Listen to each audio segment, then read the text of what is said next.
The PlayStation by 1999 was a roundhouse kick of a console. Sony was putting out a vomitous slew of all-timers, first-party and exclusives. They did not know when to quit. It was bombo after big bombo. I'm talking Final Fantasy VII, Resident Evil 2, Tekken 3, Gran Turismo, Mega Man X4, Spyro the Dragon, Tomb Raider 2, Parappa the Rapper, this is my favorite one, Crashylvania, all made before 1999. And this is why your favorites are all bullshit! This is my favorite PlayStation game because you go to the school from kindergarten cop, and I think that's very scary. Did you guys hear that?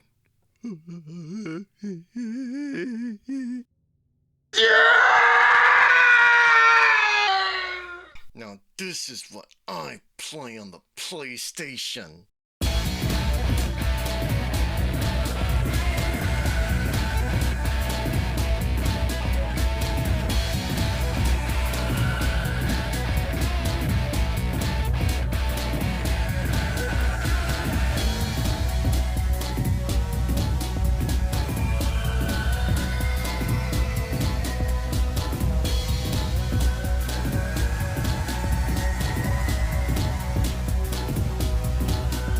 None of you freaks played this game and it's all your fault. The PlayStation has 17 billion games and you guys only play like 6 of them.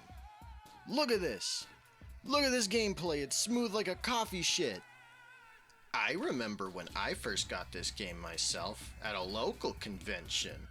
I was buying my friend a copy of God Hand for the PS2 as a birthday gift when I saw this cool robot on the cover of this PlayStation game. I'd never heard of it in my life. The blurb on the back mentioned that it came from the creators of GT, one of the standout first-party exclusives for Sony consoles, so I was surprised I'd never heard it mentioned before. Of course, it seems that the fine people running the stand had never heard of it before either, because it only cost me 20 bucks at the time. If you want to nab this game now, the prices can run shockingly steep. So I was very lucky to get my nasty chili sotans on it. Anyway, through a bit of detective work of my own, I have been able to put together what this game is, and where exactly it came from. Forged in 1999, the artificer gnomes who toil away at precious gems and hidden dino bones over at Polyphony Digital took a break from making car game and said, "Are people saying we can make this console the bee's knees? Show them the robot game." You know Star Fox? Well, Omega Boost is sorta like that game, only instead of playing as the Muppets, you play as Jeffrey Omega Boost. And I didn't read the instruction manual, so from what I can tell, the story is about a rogue AI who goes back in time to wipe out its human masters so it can rule the universe without humanity holding it back. So at the same time it tries to go back in time, so too must you, Jeffrey, super pilot extraordinaire, intercept the foul machine and reprogram it at its inception to be your buddy forever. And because of that, you have to fight a million spaceships, and a Gundam, and a motorcycle with lightsabers on it, and Rob from Smash Bros. The music in this is masterpiece after masterpiece. A lot of techno and industrial with that subversive outsider vibe you really only got from the late 90s. This was crafted by the darkest wizards from the eastern lands, beamed directly into your earhole from forbidden catacombs no man was meant to unseal. I'm technically not legally supposed to show you this, and many Bothans died in the mission to recover it. So I compared it to Star Fox a bit ago, but I say most things that just pop into my head and should be ignored, cause really this game plays like Grandpa Bellissimo, because that was the games they made before this games. Goofing and gaffing aside, I really appreciate when a studio sets out to do something adventurous, outside their comfort zone, into a wild yonder few are brave enough to trek. I find it usually produces something noteworthy, if not something legendary.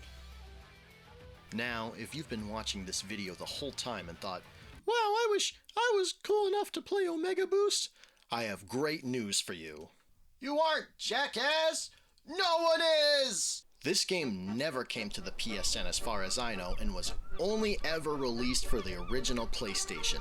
Never to be seen again, except for the saltiest of sea dogs. Now, I would never tell ye landlubbers to take up the vestments of the Corsair, because I only play games on my official Sony Gamecast, or my Nintendo Family 4. But if you lack the big green grandpa doubloons needed to purchase this game, then maybe you will find that the Seven Seas hold much bounty for the brave, which I would never ever tell you to do, ever.